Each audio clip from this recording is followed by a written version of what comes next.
तर महायुतीच्या यात्रांवरून अमोल कोल्हेंनी हल्लाबोल केला आहे। योजना सांगण्यासाठी यात्रा काढावी लागते हे दुर्दैव आहे असं अमोल कोल्हे म्हणाले।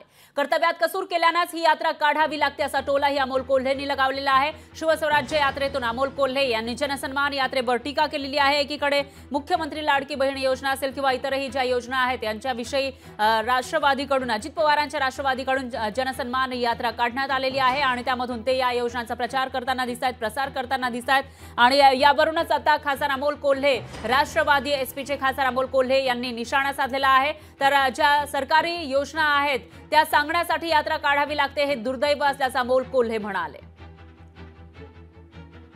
आई तुम्ही बसल्यात, लेकराला कधी रोज उठल्यावर सांगता का बाळा मी लहानाचं मोठं केलं तुला? लेकराला ताट द्यायचं आणि त्याला म्हणायचं बाळा हे जेवण मी केलंय बरं का तुझ्यासाठी। सांगितलं तर लेकरू काय म्हणन? कर्तव्य।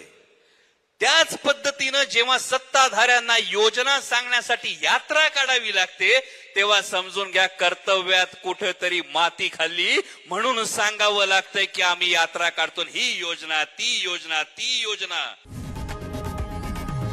लोकशाही मराठी ऐका, पहा, जागरूक रहा।